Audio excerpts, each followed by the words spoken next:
Hello guys! Hello First Sign! Hello Leo, Aries, Sagittarius! Welcome dito sa aking channel.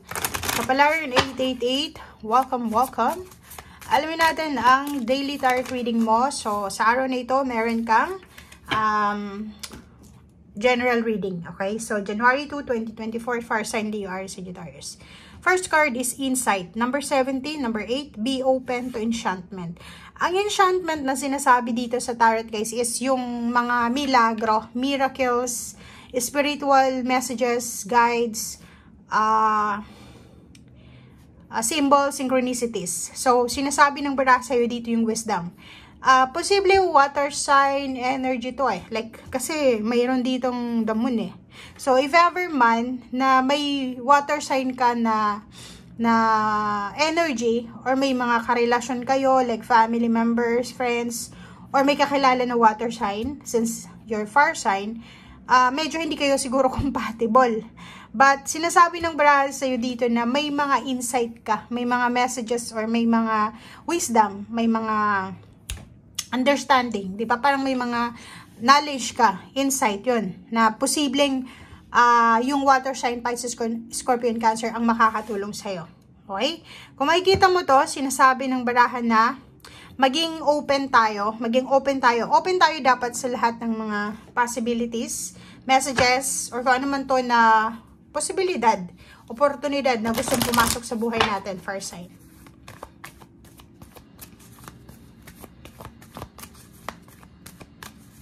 Okay, ano pa ba?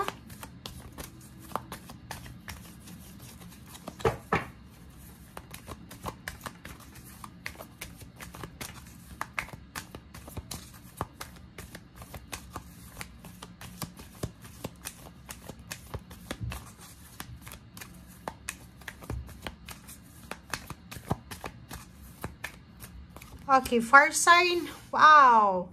So, kung makikita mo to,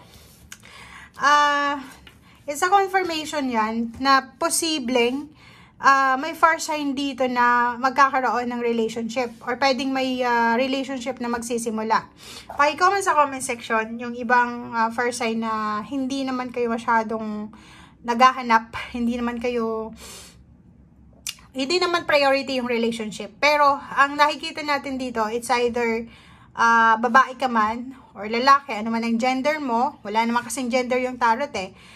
Sinasabi ng baraha sa'yo dito na posibleng may papasok sa buhay mo para mag-offer ng love, relationship, companionship, or pwedeng may mag-offer ng kasal. Yung iba dito talagang kasal yung i-offer. Okay? So, kung wala ka pang naging karelasyon sa buhay, pwedeng ang papasok sa buhay mo is love life. Okay? And yung iba naman dito is pwedeng trabaho. Pwedeng kung ikaw ay in a relationship na, first sign, pwedeng yung karelasyon mo ang magkakaroon ng trabaho. Okay? Or posibleng kung ikaw ay may ang tawag dito, nasa nasa 40 plus or 30 plus years old na siguro. Gusto mo pang mag-asawa? Parang nakikita natin dito na magkakaroon ka ng idea siguro na ba't kaya hindi ako maghanap ng ibang lahi? Kasi diba sa ibang lahi, walang age, walang gender, parang gano'n. So, dito parang yun yung insight. Parang nakikita mo yung sarili mo na hindi ako swerte dito sa mga kapwa ko Pinoy. Pwede siguro ako sa ibang lahi. Parang gano'n. Gano'n ang nakikita nating energy mo dito. Okay? Fire sign, Leo, Aries, Sagittarius. Okay. Wow. Okay. First sign. Ang galing. Ang galing niya. One card more. Okay. So, reverse na Magician. Okay. Magician, guys. Sinasabi ng baraha mo sa'yo na yung magic sa buhay natin. Like, hindi natin maituturing na magic yung isang bagay na hindi natin tinatrabaho. So, parang ang sinasabi sa'yo dito ng barahan na yung Magician, medyo, siguro kulang tayo sa effort, parang ganon. Kasi, pag naka-upright siya, ibig sabihin, ginagawa mo yung best mo. Ginagawa mo yung lahat ng pwede mong magawa. Pero pag naka-reverse siya, parang may kulang. Diba? Parang may kulang. Like, for example, effort. Yung effort natin siguro hindi pa enough. Or siguro may mga bagay-bagay tayong distraction sa buhay na hindi natin nabibigyan ng pansin. Okay. Kung makikita mo dito, napakaganda to guys. Kasi ang focus mo sa araw na ito, especially sa buong taon ng 2024 ha, pagpasok ng 2024, is yung magkaroon ka ng financial success. Yung mahawakan mo yung pera. Which is, mangyayari naman talaga to ngayong taon.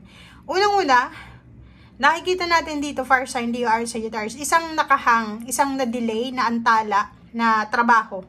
It's either trabaho or business. Naantala siya eh. Parang hindi siya natuloy. Siguro hindi siya natuloy. Lalo doon sa mga Sagittarius and Aries. Kasi yung Leo, nakikita ko sa inyo dito, Leo, na it's either nahangman yun or hindi. May mga other sources kayo ng income. So, dito sa iba, sa Aries, tsaka especially yung Aries na nawala ng trabaho, yung Aries na na-lay off, yung Aries na na-terminate, parang ganon. So, nandito ka. So, sinasabi ng barahan na may mga hindi natuloy na trabaho ang posibleng matuloy na. Pwedeng may balita ka na. Pwedeng may mag-offer sa'yo dito. It's tulong financial siya. So, pwedeng may mag-recommenda sa'yo sa isang trabaho, sa isang company, sa isang employer. And, nakikita natin dito na balance yung pera. So, ibig sabihin, magiging balance yung salapi mo. Magiging balance yung daloy ng pera sa buhay mo. Like for example, may iba sa inyo dyan na hindi nyo masyadong napapansin yun eh. Diba? Like, especially yung Leo. Special mention kay Leo. May mga biyaya kayo na hindi nyo masyadong napapansin kasi nakafocus kayo sa nawala sa'yo. And kung makikita mo dito, isa siyang malaking halagang pera siya. Or pwedeng hindi siya malaking halagang pera. Lump sum, malaking halagang pera. Or pwedeng ito yung dati mong trabaho. Pwedeng bumalik ka sa dati mong trabaho. Or pwedeng balikan ka ng dati mong employer. Bumalik yung dati mong pinagkakakitaan. Yung mga hindi mo natuloy na trabaho ay posibleng ibalik sa'yo. And, yun, justice. Sinasabi ng baraha sa'yo dito na anuman ang hustisya na kailangan mo sa buhay, relationship man yan, trabaho, negosyo, or pansarili, religious. Sinasabi ng baraha sa'yo dito na makukuha mo yung hustisya. So, ibig sabihin, signing of contract to. So, pwedeng, congratulations sa inyong lahat yan, sa mga fire sign na, if ever man na today ay magsasign kayo ng contract. Kasi contract signing to eh.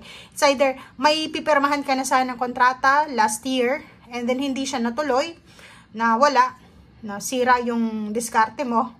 But now, sinasabi ng barahan na may mag-offer ulit. May contract signing, new contract, and new commitment ulit dito. So, may mga blessings dito na babalanse sa buhay mo. Focus lang ang kailangan mo. Okay? Thank you guys. Bye!